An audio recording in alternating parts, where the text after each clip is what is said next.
Hello, Chris Medland. Hello, Paul. How are we doing here, Laurence? I haven't seen you in Hey, a while. How's Chris. it going? We managed to sort of get you away from the World Cup for a few minutes. Yeah, to be fair, I don't think the next game kicks off for another 3 minutes. But yeah, I've the amount of matches that I've been made aware of through Formula One WhatsApp groups with different people suddenly, like productivity in the Formula One world has definitely dropped the last couple of weeks since the final race because everyone's working in front of a television showing football. Yeah, so I won't be offended if you're glancing at your phones while we're doing this conversation today. That's okay. It's not England yet today, so I can No, be it focused. isn't. It isn't Sunday. So, given that we've got Chris here, Chris, we want to sort of unpack your take on Formula One in America. Now you've been a guy who basically is on the inside, has basically seen this thing grow. We moved to 3 Grand Prix next year. We've already got obviously we've got Circuit of the Americas. We had Miami joining last year. We've got Vegas joining in November 2023. Just give us your take on where you think Formula One and America sort of are together at the moment. That's a big question to start with, but easing into it, aren't we? Yes. To be honest, I think it's actually a crucial time because there's been a lot of talk about wanting to grow the sport in the States, different ways of being able to do it. As we had Bobby Epstein on as a panelist earlier in the week, and he explained really, really well about, some of the hardships that they actually went through at Circuit of the Americas to get that race off the ground and then keep it, maintain it, go through the kind of dips and come back again to make it really, really popular and successful. And that's provided a model for other races. But then with Miami and Las Vegas, they're very different events that Formula One are exploring. And with that, there is a risk, I'd say, of failure. Now, I don't expect them to, but by going for something different, they're exploring new avenues. It's certainly Liberty Media putting their money where their mouth is with some of these as well. With Las Vegas, they're part promoter for that. So they're really investing heavily to try and grow it. But it's kind of starting to show, okay, how big can Formula One get in America? It's gone from, this is definitely maybe undervalued or hasn't had enough focus over in the States compared to previous years.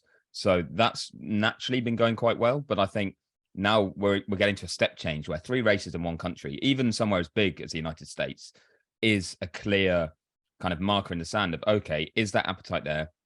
How far can it go for them all to be successful? I mean, fans will want to go and watch the races, but not every race can do the same thing. So I think it's going to be a really interesting year next year because I imagine Vegas will be it'll have that first year kind of bounce. It'll be very successful, very exciting. Lots of people will want to be there and be part of it. But Miami will be going to its second year and trying to maintain its momentum from that first year. And we'll see then, okay, like, does the arrival of Vegas then take a bit of focus away from Miami? Fortunately, what we've seen so far with this year is that with COTA, there was no such thing. And after Miami, there was still huge interest for a record crowd. So I think the signs are good, but it's just at some point, momentum has to slow down. And what's exciting is not knowing when that's going to be. But when it is, it's whether it's a case of, okay, some things have not been done quite right, or okay, we're kind of hitting a saturation point right now where we need to stabilize before we try and grow any further, because everything's been done very quickly in the last few years. I mean, do you think in terms of the fact that there is that differentiation, we have, Miami covering a sort of, that spring break on steroids kind of, we've got Las Vegas where the event itself, I mean, F1 cars on the strip, and we've got COTA with that more authentic, permanent circuit F1 experience. I mean, is that the perfect blend? Do you think anything beyond that may be beginning to become saturation? Potentially. I think there might be room for one more almost authentic experience, but it would have to be located far from Austin, not only in terms of geographically, but timing in the calendar, which becomes very tricky for Formula One to then do. But because I think, as you explained, like Miami is, I think that's a really interesting concept actually with Miami, the way that they've tried to put that track together and make it still a good racetrack. It didn't deliver a great race with its first race, but as an event, it worked well. but there was a lot of focus on trying to create something that the drivers would enjoy and that would be fun. The first sector was high speed through some walls that did have some good character. So there was a lot of focus on that, but that's on a 10-year deal. That's a place that they've gone, right, we're going to be here for a while. We're going to make this work. Vegas is very different on a 3-year deal where it's, okay, can we do something completely different to what we're doing on the calendar so far? Saturday night race, just a Formula One event, nothing else around it. You know, people come to Vegas and instead of going to see a show, instead of going into the casino at this time, they go and watch a Grand Prix and then they go and do the other stuff. Like that's a really kind of unique way of doing things. So they're so different that I think if we just look at the success of COTA on its own, it's not really going to get too hampered by those two events. It would be whether it could stand side by side with another event of similar style somewhere else. And as we know, I mean, America's got some incredible racetracks already, but also, you know, we've had that investment in, is it Knoxville, where there's the new circuit being built. There's also a lot of heavy investment into new venues. So I think there's a window there to maybe explore that further down the line, but I'd like to think Formula One wouldn't jump, you know, in the next year or two to do that, because then you are at risk of if they start to hurt each other and none of them have got stable, then none of them will work. Whereas if you allow a little bit of breathing space now for the three that are very different to really solidify, that gives you the platform to maybe add a fourth in future. How much do you think the fact that we have a Canadian Grand Prix and we have a Mexican Grand Prix? I mean, we've got 5 North American races. I mean, crossover, the fact that just over the border in Montreal we do have the Canadian race. I mean, do you see those as being part of a whole, or do you see those being completely separate from the US as an F1 agenda? No, I see them as being a part of it, and also so do they. Is the key thing. Montreal maybe less so. I think they do get a big audience from the States, but they also just look at themselves, you know, as a Canadian Grand Prix with a lot of history that they can kind of stand slightly separate if they wanted to. Whereas Mexico are looking at everything that's going on at the moment with the American races and going, this actually works well for us. So when I was at the Mexican Grand Prix this year, we did a big round table with the promoter there, Alejandro Soberon, and he was saying how the price points basically of Miami and Vegas meant for some fans that are in America and looking at going to a Grand Prix and already maybe do Austin or have done Austin and want to try something else, are going, well, can't really afford these races, but value for money, for that same price, I can do a whole week in Mexico City and go to the race because of where they've priced themselves. Easy to get to, you know, vibrant, amazing city, a lot of value in that. So they've also seen fans that have gone from Mexico to Miami and loved it and said, yeah, might well do that again. But with where that's positioned and where Mexico City is positioned in the calendar, they'll do both. Or they'll certainly keep coming back to Mexico because of the value it adds. So, or the value they get for a ticket. So they've kind of looked at how it fits in differently to those American races. So I think if Mexico City is looking at those predominantly as, I wouldn't say it's competition, but as a way to try and position itself, then that shows that that's kind of part of the collective as well. So yeah, I think we realistically, we look at it as 5 North American races. And in that sense, the timing's quite good, having Miami in May, then we go in sort of June to Montreal, then it's later in the year when we get a bit of a swing with Austin and Mexico, and then it'll be Vegas at the very end when hopefully, if we get a season like last year, you've got real interest in the championship as well, which would be great. So I think they've done quite well to spread them out in that way.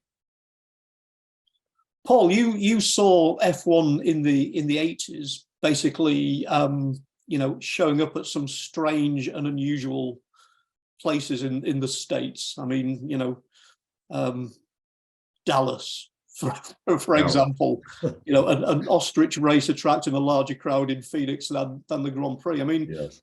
Are you looking at the, you know, the current plan and sort of seeing Formula One doing it right? Yeah, I do. And, you know, it was, I made a list while you were talking here. Sebring, Riverside, Watkins Glen. There was a bid to bring a Formula One World Championship race to Ontario Motor Speedway. You know, we had, you know, Long Beach, a long run there, Las Vegas, a short run. I was there for the opening, got a pace car ride with Tom Jones, Detroit, and Dallas, Phoenix, which you just mentioned, was a lot of these events. And nothing quite came to the energy outside of Long Beach, perhaps, and maybe Watkins Glen that we've seen evident in these new events. But what I see that's different is commitment to this market. It's not a It's not Formula One coming in and leveraging a quivering promoter that is fearful of losing the date.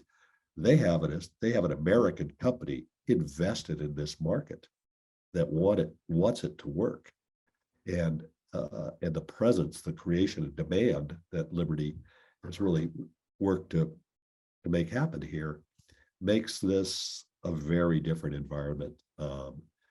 Because Formula One was great back then in every one of those eras. It just nobody knew about it. Mm-hmm. And they know about it now. It was like a pop over the horizon for the 3 or 4 days that the teams were here, and then they were gone. Now there's persistent presence in American culture, North American culture, about Formula One. That's a game changer to me. And I think there's room for one more race. I mean, Chris, Paul making the point there about, the visibility of Formula One. How essential to all this was or is Drive to Survive? Well, firstly, speaking of visibility, I am wearing my racer top. I've just realized it's being hidden by my microphone. So I was like, Let's it's all on. sit up, everybody. Let's show. There we go. I Yeah. can't remember which slide I'm on. There we go. Yeah. But I think what we've got to remember with Drive to Survive is that there'd also been good investment just before that from NBC Sports in Formula One, and they were trying to grow it even further. And Liberty then came in, and to their credit, they had a vision there where they thought, there's another way we can do this. There's another way we can speak to this audience. And they weren't willing to give NBC a long-term solid deal that NBC wanted, because NBC wanted to invest a lot more, and they did see the growth potential too. So even prior to Netflix, there was this kind of growing momentum that more people were starting to watch it or starting to get interested, and you needed to give a way of, or find a way of getting it to more people, getting those stories out there, which is what Liberty then decided was, okay, through Netflix, but also then through the ESPN deal, to just kind of try and put it in a more obvious place for a while, and doing F1 TV. So they had sort of 3 outlets of reaching American audiences, and obviously Netflix being global doesn't hurt. But I remember filming that first season with the producers of Drive to Survive, and they said, imagine our audience that we're targeting is someone who works themselves, works from home as well, is on their own schedule. So they're kind of self-made, sort of early mid to late 20s, maybe into early 30s. And they live in California on the coast. They go surfing first thing in the morning. They come back, shower, put on the coffee, and they're not getting started with work yet. They maybe check their emails, and they're going to kick back for an hour and watch something on Netflix. And when they flick on the Netflix channels, we want this to look interesting to them and for them to watch it. Because they were saying that was so alien to the audience that Formula One actually had, but there was a way of speaking to that audience that would be interesting, that if they could make that work, it would take off. And I think we can all agree it did. So taking that Netflix approach and going, people just need to understand stories. They need to connect with the sport and the people within the sport. Yeah. That will then give them a reason to want to know what's happening in it, rather than just tell them the racing's great, because sometimes it's not. Let's be honest. At times, we've had some pretty boring seasons over the past decade, certainly, even before. And, even when Formula One was looking great at Indianapolis before it had issues, there were some years where Ferrari were just so dominant that how do you sell to a sports fan even that they should watch Formula One? So Netflix thought, we're not trying to sell this to a sports fan. We're trying to sell it to everybody. And from there, people getting invested in the human stories would be able to then show a bit more interest in the sporting side, that maybe even if it wasn't so exciting, there'd be something going on somewhere that made them go, oh, I'm glad for Gunther Steiner that Haas got a point this weekend, or well done Pierre Gasly that he got himself into the top 6, even if at the front it was a boring race. So it was a game changer, and there's no two ways about it. But it was also part of a wider thing. Again, we spoke with Bobby about it, having COTA, having a set venue that people knew was the home of the US Grand Prix that they could go to, provided a platform. There was, again, the ESPN deal. I'd like to think what we do on Racer, the coverage was there too for people to find more out about the sport that was being written and covered bespoke to them, rather than just taking information from Europe, for example, and repurposing it as, I know it used to be at certain times from different websites and outlets. So finding ways of speaking more directly to the audience as a collective really, really went well. And I think that was more led by Liberty outwardly saying, we want to target America. And it gave everyone that kind of confidence that, okay, then let's get on board with that. Can I interject something here?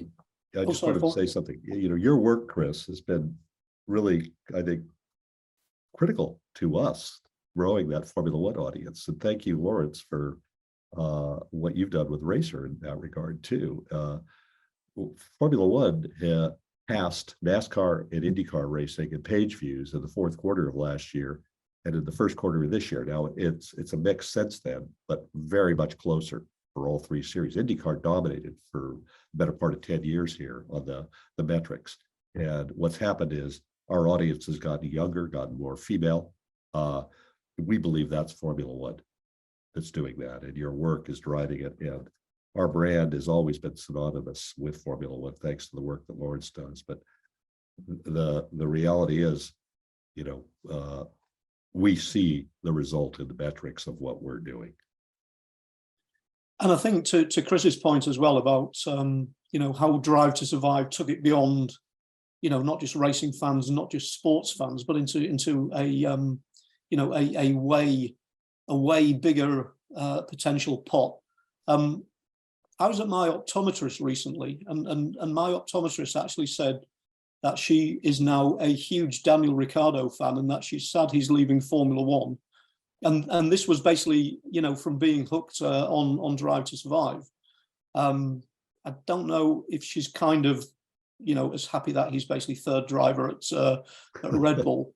But Chris, how much do you think, having Logan Sargent and actually having, an American driver to actually, to care about, to sort of live the experience with, will move the needle as well?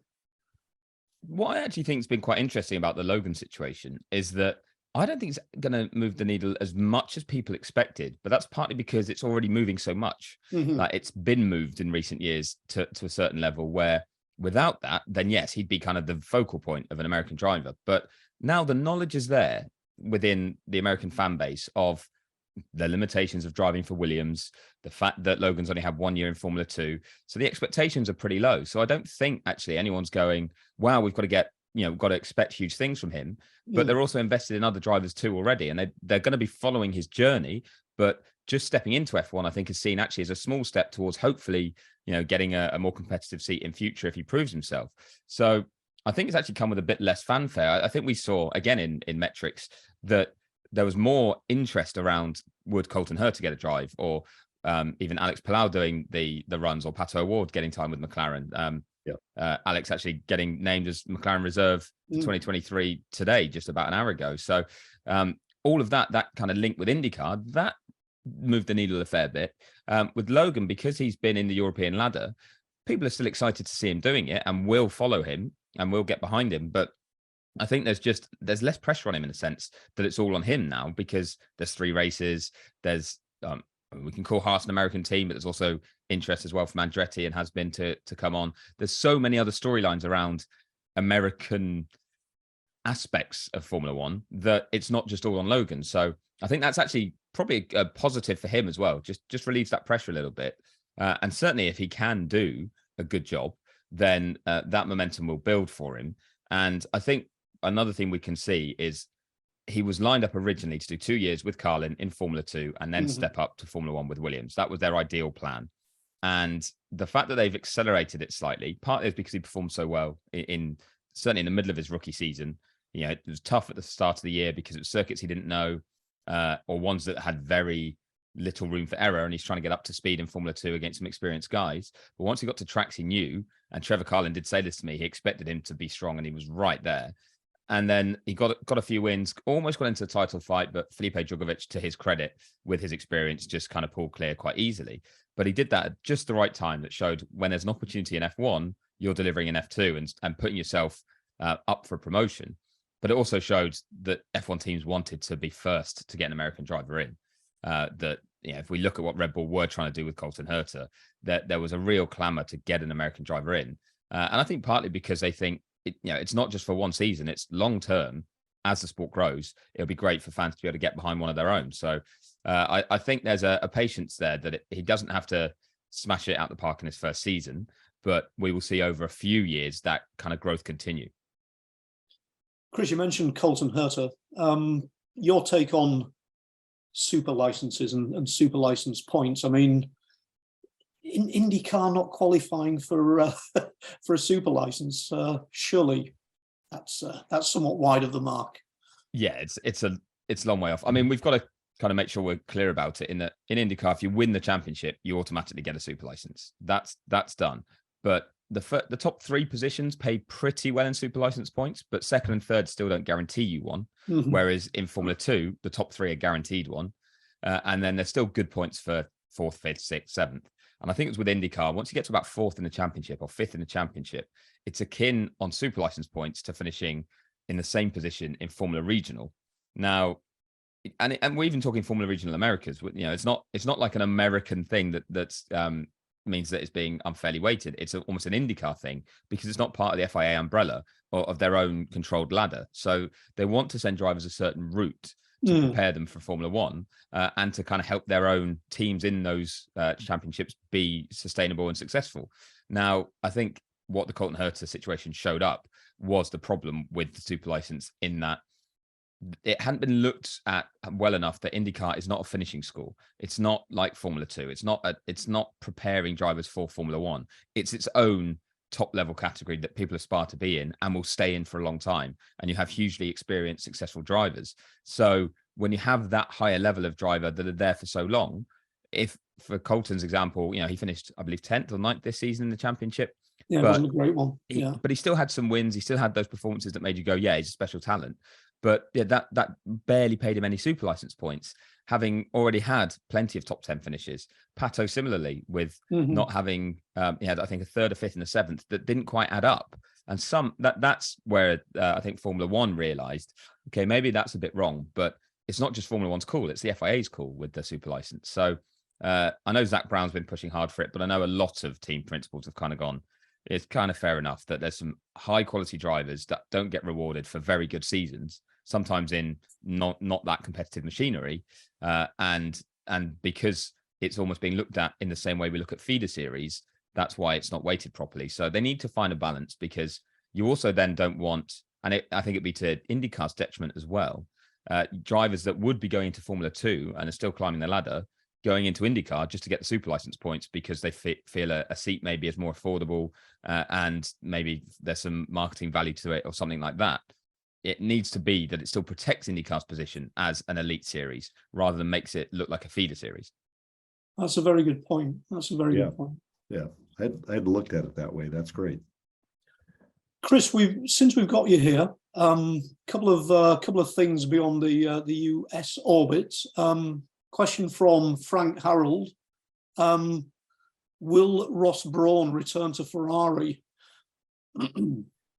Stranger things have happened in the fact that Rory Burns still does work for Ferrari. Yeah. And I believe he's in his 70s, if not getting close to 80. So that wouldn't be beyond the realms of possibility. But my understanding before is that, you know, Ross is leaving Formula One at the end of this year and the role there. And that's been lined out for quite a while, that he originally left Mercedes and was stepping back and wanted to spend time fishing. And it was, you know, he kind of achieved all he wanted to achieve. Whether Ferrari can entice him as somewhere that he thinks, oh, what a great challenge that would be to turn that around again, I don't know. But I think his initial plan at the end of this year was to step away and to certainly take a far less hands-on role working in Formula One. Now, to go back to Ferrari is the opposite of that. I mean, it's probably the most high-pressured sort of management role you could take. And I do believe that in terms of a team principle, Ferrari have already outlined who they want. I mean, the fact that the reports from Italy were very strong, saying that Vasseur was going to replace Binotto 2 weeks before Binotto did leave, despite Ferrari saying no. And just from some information that comes out of Alfa Romeo about maybe change of atmosphere within there, that they believe that could have legs to it as well. I think if Ross did go, it'd be more an advisory sort of role. It would have to be something that was not as full-time as he has been doing. But the potential, because even, you know, we can sit here as fans of the sport romantically, it would be great, wouldn't it, to see Ross Brawn go back and turn Ferrari's fortunes around. So it would be really interesting to see, and maybe that does entice him too. But I don't think that was his intention, let's say, over the past 6 months as he was preparing to wind down. And speaking of Ferrari, who I guess would to some extent were masters of their own downfall this year, how do you see it in terms of the competitive environment next season. Is Red Bull catchable? Can Mercedes genuinely put themselves back in the mix? Can we look forward to this holy grail of a three-way fight? I actually believe we can. I genuinely do. I'm not just saying that to try and build interest in it either. I mean, I think if we look at Mercedes and what they did with such an underperforming car in the first part of the year, to get so close to finishing second overall is a heck of an achievement. So they will be a real threat, even if they just start next season where they ended this season. It'll be from such a closer point to the front that they'll just be a factor in races that mean it's maybe not so easy for Red Bull if they are the outright quickest team. But similarly, Ferrari, they did nail a lot at the start of the season. The big difference was for Red Bull, they were overweight, and it was very easy to take that weight off the car. You knew what you were trying to do and how to try and find ways of making those gains. So once they did that, it did move them ahead of Ferrari a bit, but we still saw races where Ferrari really put them under pressure. So the gaps weren't huge. The way that Red Bull executed was a lot better than the way Ferrari did. But that's one of the reasons Binotto's now gone, is that Ferrari think they can find ways of improving operationally to be more consistent. And if they can do that, they would, even if we reran this year, I think the dominance of Red Bull this year is misleading, essentially. I think Ferrari were more competitive than they ended up in the standings. And Mercedes, just got it all wrong at the start of the year, but showed that they were working it out, and also showed all of those qualities that they can still be championship winning team by the end of the season, which was done under a cost cap, don't forget. So they couldn't just spend endless money trying to rectify the issue. So very impressive stuff in that sense, and such a strong driver lineup that was so consistent. So I think all three of them have the ingredients to be regular race winners. And that's what's great. This year, it was only two teams that had those ingredients. One team got it right, one team didn't. And you got an easy win in the end for Red Bull. You make it three teams. Even if one team messes up a few races, then there's another one to take the challenge to the other, if that makes sense. So by having three in the mix, it makes it much more likely that you get a season that goes right to the wire. And we saw it in 2010. It was incredible that season with having McLaren, Ferrari, and Red Bull going at it like all year long. And it's because different races suited different cars, and you had certain times that one looked massively dominant, other times that they just were kind of back in the pack a bit. So yeah, I genuinely believe we could see that, and I'm really excited to see particularly the car that Mercedes come out with, whether they stick with their concept or if they completely change it after what they've learned this year. But there are some changes to the floor as well that have to be done to avoid porpoising, which will kind of test everyone. Red Bull are hamstrung slightly by the cost cap penalty they've had, and the fact that they won means they get less development time than everyone else anyway. Yeah. So yeah, I think the way Formula One's structured now, I think we're more likely to see a closer season next year than a repeat of this Red Bull dominance. Paul Pfanner, I see you making more notes. Yes, I have been. Well, some of the things that you've been talking about, I hadn't thought about, of course, because this is what you do. But what really struck me, we were talking about the super license, we were talking about things that are, if you will, the operational rules, governance side. But we now have an entertainment company owning this sport. And when you're running an entertainment property, don't you want the best and brightest stars? Don't you want the best locations? Don't you want to make this a world that everyone dreams of being part of? And I think that, progressively, the idea of casting Ross Brawn at Ferrari is a brilliant one. I hadn't thought of that. Yeah. The idea of bringing a Colton or a Pato in, if you were running an entertainment company, it'd be a no-brainer. The idea we work, just makes complete sense to me from that perspective. I mean, that's something we've got to look at from McLaren's perspective. If we look at what they've done with their IndyCar team and the crossover to F1, some of it appears to be in that very ilk. They're going, well, if we can take an IndyCar champion and prepare them and put them in Formula One, in a sense, it's not necessarily about how great they'll do in Formula One. It's by giving them that opportunity will be of huge interest to motorsport. And McLaren now being involved in so many different categories of motorsport are looking at, well, how do we do things that are good for motorsport in general, not just specifically one series, because they benefit overall.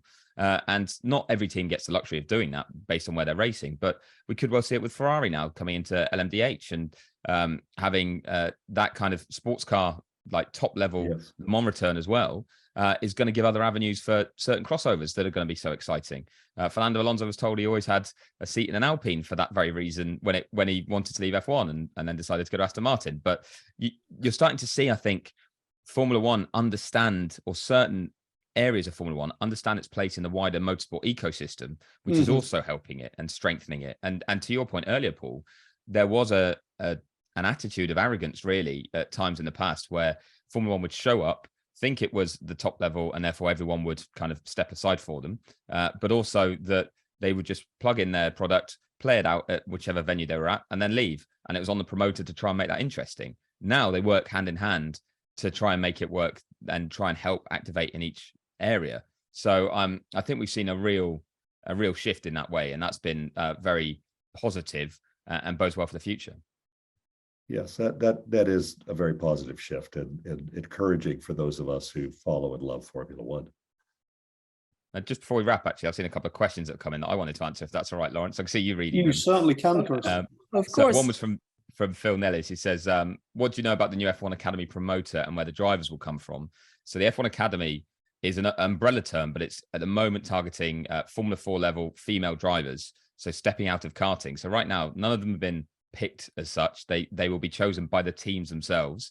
And all the teams are being coming from either Formula 3 or Formula 2. They're existing junior Formula teams in Europe at that level. But also what Formula 1 has said they want to do is use F1 Academy to set up a different venture out of Las Vegas, it looks like, for young drivers in America. So we actually ran the story on racer.com. And again, that's likely to be young karters. It's going to be drivers making their first step up from karts into single seaters and helping them have multiple avenues to go in rather than just one direction in terms of towards IndyCar or towards F1. So that's the plan there. The promoter of the original one, that's the female only series, is the same promoter as Formula 3 and Formula 2. So it's all very tied in there. And very quickly, the other one was Rachel Spear asking about, do I think drivers stay in IndyCar for a long time because there really is no way to break into the FIA Formula Series? No, I think it's that because you have to be so specific in the FIA Formula Series from an early age. We even saw Colton try and make it first in Europe. A lot of drivers have to commit at such a young age. It's a real big choice. Right now, they're two very split directions. So I think if you've built your way up to IndyCar, you've either got there through going through the whole IndyCar ladder and system, and that's made you a great candidate for an IndyCar seat, or you've made it so close to F1, you've made it to Formula 2 level, you're clearly very skilled, but don't quite have the funding or the opportunity to make that final step, but that makes you an attractive option for an IndyCar team. But you put those two together and you just get a very strong series. But for now, there's just too many differences between the two series to make it an easy transition. So it's kind of like picking one or the other. Thank you very much, Chris, for sharing your expertise, your knowledge, your passion, and what a great session. And thank you so much. We were big fan of everything you do, and I write every column on Racer you put together. I'm a big F1 fan. So thank you so much. Thank you, Laurence. You had a very busy morning, no breaks between the two sessions. So sorry about that. We kept you busy. Thank you very much, Paul. We'll see you later today. Registering on EPARTRADE is easy. To start, click on the Join for Free button on the homepage.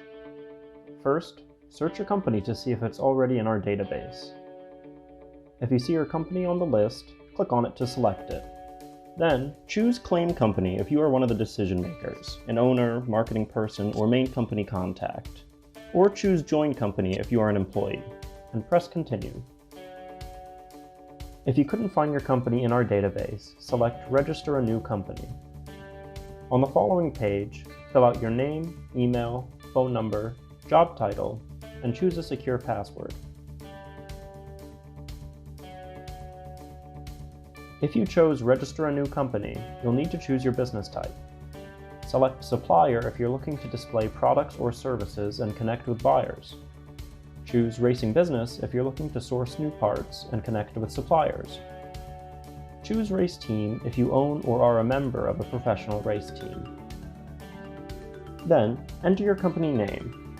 Please provide a website, Facebook page, or LinkedIn if you have one, and choose to either claim or join the company. You can view and agree to our terms of use here. If you'd like to receive our weekly newsletter, choose Accept. Finally, click Register Now and your registration will be submitted for approval.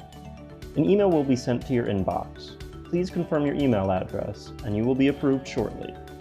Welcome to EPARTRADE.